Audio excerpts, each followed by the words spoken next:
ভিতরে বোঝাতে কোনো কিছুর ভিতরে বোঝাতে ইন ব্যবহার করা হয়। টেবিলের উপর একটা লাগানো অবস্থায় আছে, ঠিক আছে, তাহলে সেক্ষেত্রে এটা আমরা অন ইউজ করা বোঝাতে ইনটু ব্যবহার করা হচ্ছে।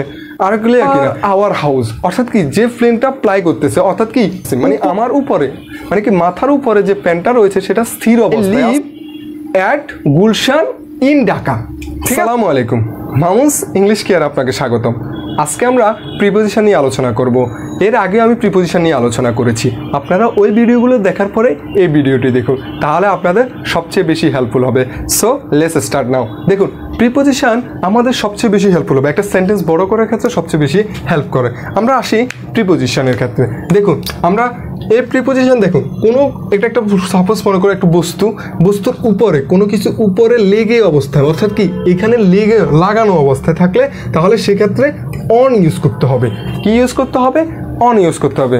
একটা পিকচারটা একটু লক্ষ্য করুন, পিকচারটা প্রথমে আসতেছে, দেখুন আমি উদাহরণ বলতেছি আর পিকচারের দিকে একটু লক্ষ্য করুন, তাহলে আপনার সবচেয়ে বেশি হেল্পফুল হবে কীভাবে লেগে থাকবে। যেমন there is a book on the table, অর্থাৎ এই যে টেবিলটা আছে বুকটা কিন্তু তার সাথে লাগানো অবস্থায় আছে, অর্থাৎ কি একবারে লাগানো অবস্থায় রয়েছে। সেক্ষেত্রে আমরা এখানে কী ব্যবহার করতেছি?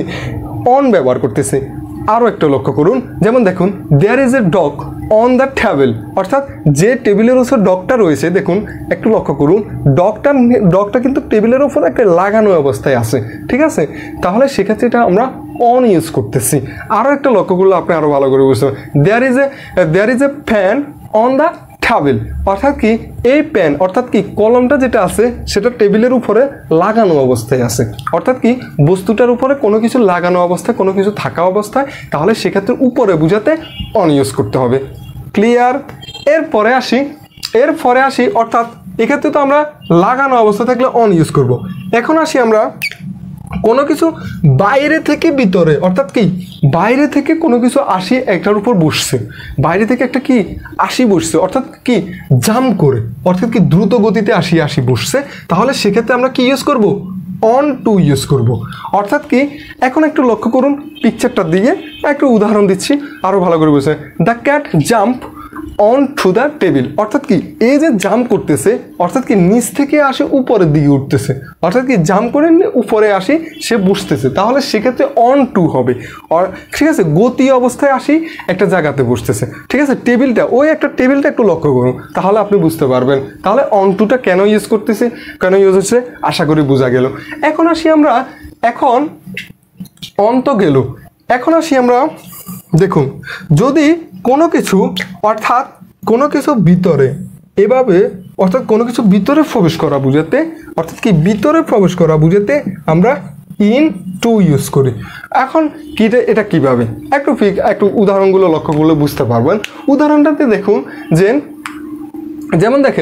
যেমন হি ওয়াজ ইনটু দ্য রুম, অর্থাৎ সে রুমে প্রবেশ করতেছে, প্রবেশ করা বুঝাতে ইনটু ব্যবহার করা হচ্ছে।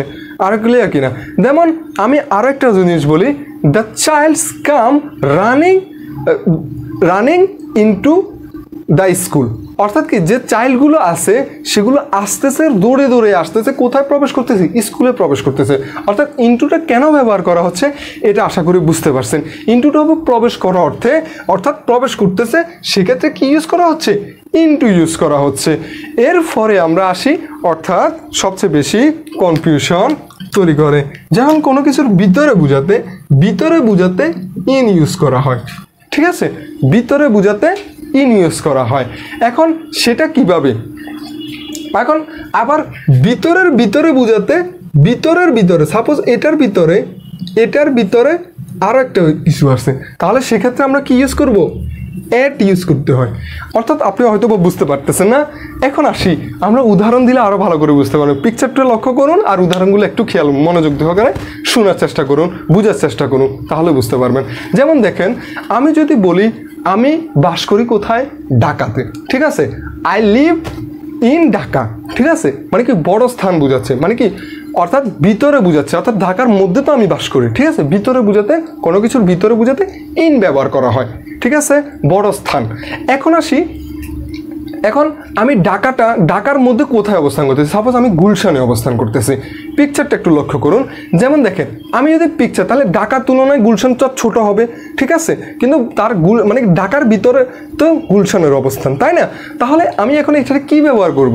এক্ষেত্রে আমরা অ্যাট ইউজ করব, অর্থাৎ কি I live at Gulshan in Dhaka, ঠিক আছে, অর্থাৎ কি গুলশান ঢাকার চেয়ে গুলশানটা ছোট, তাহলে এক্ষেত্রে ভিতরে বুঝাচ্ছে, মানে কি ঢাকার ভিতরে গুলশান, ঠিক আছে। এখন আসি, অর্থাৎ ভিতরে যদি আরও কিছু বুঝায়, অর্থাৎ কি এখন ঢাকাটা অবস্থান করতে কি বাংলাদেশে, তাই বাংলাদেশের 64টি জেলা, ঠিক আছে না? তাহলে এই 64 জেলার মধ্যে ঢাকা একটা, তাহলে বাংলাদেশে তাহলে তার চেয়ে বড় না ঢাকার চেয়ে, তাহলে এক্ষেত্রে আমরা কি ইউজ করবো, মানে কি আমি গুলশানে থাকি ঢাকার মধ্যে এবং কি বাংলাদেশে, তাহলে এটা কীভাবে ইউজ করবো? তাহলে এখানে কি অ্যাট দুইবার ইউজ হবে না ইন একবার ইউজ হবে? এক্ষেত্রে আমরা কিভাবে সেন্টেন্সটা তৈরি করবো? সাপোজ দেখুন, আমি যদি I live at Gulshan in Dhaka in Bangladesh, বুঝা গেল? অর্থাৎ প্রথমটাতে অ্যাট হবে, বাকিগুলোর ক্ষেত্রে ইন ইউজ করতে হবে। আশা করি বুঝতে পারছেন। এরপরে আসি কোনো কিছু, অর্থাৎ ভিতর থেকে অর্থাৎ এই যে ইয়াটা ভিতর থেকে বাইরে চলে গেছে, তাহলে সেক্ষেত্রে আমরা কি ইউজ করব? আউট অফ ইউজ করব।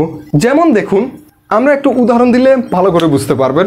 যেমন এক্ষেত্রে the snake come out of the hole, অর্থাৎ গর্ত থেকে কি এটা বাইর হইতেছে, মানে কি আসতেছে গর্তের ভিতর থেকে, অর্থাৎ কি এক্ষেত্রে ভিতর থেকে কোনো কিছু আসতেছে বা কোনো কিছু বের হয়ে যাচ্ছে, তাহলে সেক্ষেত্রে কি ইউজ করা হবে? আউট অফ ইউজ করা হবে। এখন আরও একটা জিনিস ব্যবহার করতে পারি, আরও একটা জিনিস হচ্ছে কি he has gone out of the class, অর্থাৎ কি সে ক্লাস থেকে বের হয়ে যাচ্ছে, তাহলে এক্ষেত্রে বের হওয়া মানে কি ক্লাসের ভিতরে ছিল, he has gone out of the class, অর্থাৎ কি ক্লাসের ভিতর থেকে সে বাইর হয়ে যাচ্ছে, অর্থাৎ ভিতর থেকে কোনো কিছু বাইর হয়ে যাচ্ছে, এক্ষেত্রে আমরা কি ইউজ করব? আউট অফ ইউজ করব। বুঝা গেল?